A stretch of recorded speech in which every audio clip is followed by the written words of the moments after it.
So breaking tonight, primaries in multiple states, including the great state of California. Highest taxes in the country, crime, homelessness, high costs are all of living are all at the top of voters' minds. Here with the very latest, he's had his own big board, our own Bill Hemmer. What's interesting out there is what's going to happen with these very liberal DAs in a couple of races going on out there. Are they going to get tough on crime in LA, San Francisco? That should be interesting. Yeah, I agree with you, Sean. That's really where the action is tonight. On the screen behind me now, you got the 7 states where their primary is being held. You mentioned California, down to South Dakota. A moment ago, it was called for Kristi Noem. She has won her primary race to run again in November as governor of the state of South Dakota. Really an easy win for her. As you scan the screen here, Sean, I'll take you through in a moment. Chuck Grassley won his primary as well in Iowa, so at the age of 88, he will visit all 99 counties in Iowa between now and Election Day. Same thing he's done for a very long time, the senator there from Iowa. Let's go in here a little bit. You mentioned California. Let's go out and we'll start out there in the Golden State. This is San Francisco. The DA, Chesa Boudin, has gotten so much attention for the progressive policies that he's initiated going back to January of 2020. All right, what's on the ballot? Crime and homelessness right now and the fate of this progressive DA. If you look here, Sean, this is 2020 in yellow and 2022 in red. You see where the assaults went up a little higher, auto theft went higher, larceny theft is just off the charts for a total crime rate of up about 10%. This is really the story in places like San Francisco. Polls closed there an hour and 20 minutes, and we'll see if Boudin can hang on to his office or not. That is San Francisco. Go down the coast about 10 hours, right? This is LA, the mayor's race. Going to be very interesting. Karen Bass has been in Congress for 6 terms. She wants to be the mayor of Los Angeles. She was looking really good in this until Rick Caruso came along. He's a billionaire. He's a developer. Sean, 3 years ago, he was a Republican. He's running as a Democrat. California's rules in the jungle runoff is that if you don't get to 50%, well, then you have a runoff in November. Meaning you could get 2 Democrats on the ticket, you get 2 Republicans on the ticket, a Democrat and Republican. Whoever the top 2 vote getters are, they advance for the election in November. Sean, Los Angeles in 2020 was carried overwhelmingly by Bernie Sanders. And now they're considering the possibility of electing a former Republican as their mayor. Why would that be? Well, check out the crime statistics in Los Angeles. 2021 to 2022, robberies are up in red. Aggravated assault up in red. Total crime up in red as well. And that's what people are voting on in Los Angeles. We'll see how it turns out again, 11 p.m. Eastern Time, an hour and 20 minutes from now. Gas, California, across the country, $6.37 in California, national average $4.91. I paid $5.20 the other day here in New York. Again, it's the economy and what California wants as a future. Quickly, I'll go through this. This is the 22nd congressional district in California. Why do I point this out? This is Republican David Valadao. He voted to impeach President Trump. He's got several challengers, 3 on screen. President Trump has not endorsed any one of these challengers here in California. Take you here to Iowa. This is a target Republicans think a super vulnerable seat, they think. Democrat Cindy Axne, she'll be up for re-election in November.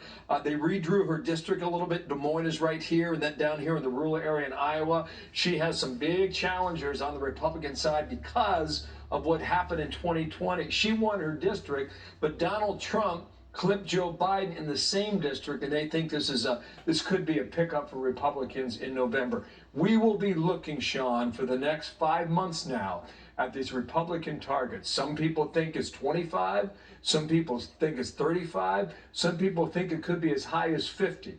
We'll find out over the coming summer months and into the fall, but that's where we are as of now. California, 1 hour and 16 minutes away tonight. Sean. Bill Hemmer, phenomenal job as always at the big board. It used to be the Hannity big board, but you stole it, you took it away, and you're better at it, so great job as usual. Thank you, Bill. All right, we appreciate it. Down in Georgia, gubernatorial candidate Stacey Abrams is in more hot water tonight. We're now learning that Marjorie Casey the foundation she worked on, board members that Stacey Abrams serves on, increased their anti-police funding shortly after she joined the board, and with her approval, that's despite her campaign saying she disagrees with the foundation on these issues. Here with reaction is Republican Senate candidate in Georgia, Herschel Walker, who had a huge win in his primary. Herschel, great to have you back. I'm supporting your candidacy. You're a friend, and I think you'll be a great senator from the great state of Georgia. Where do things stand there tonight? Well, things stands well right now, with the big races on. And you're 100% correct. It's going to be a tough race. With Stacey Abrams, you see what she's done in Georgia. She said that she don't even think this is one of the worst states to live. And the guy I'm running against, maybe he believed the same thing, because he did say, and she said, that they're running on the same ticket, meaning that they believe in the same thing. That means that they like these high gas prices. Well, I don't. They like these milk and eggs to be as high as they are. Well, I don't.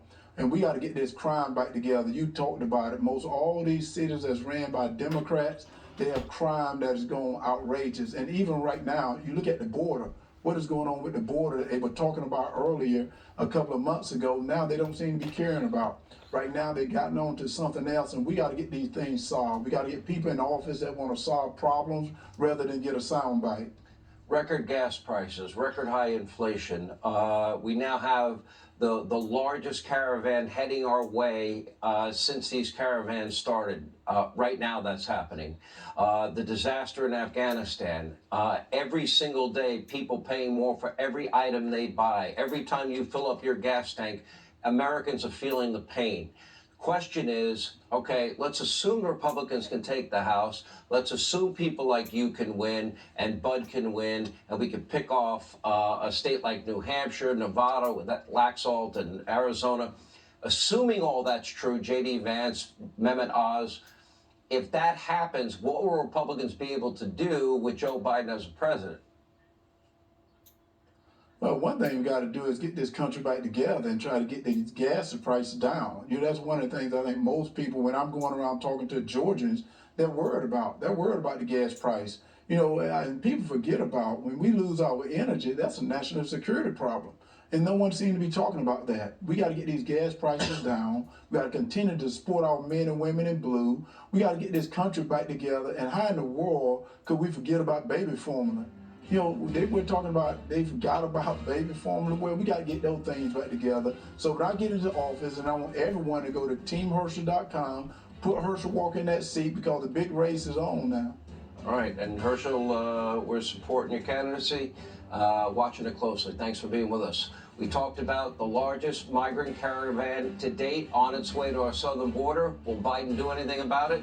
We'll ask Sarah Carter next.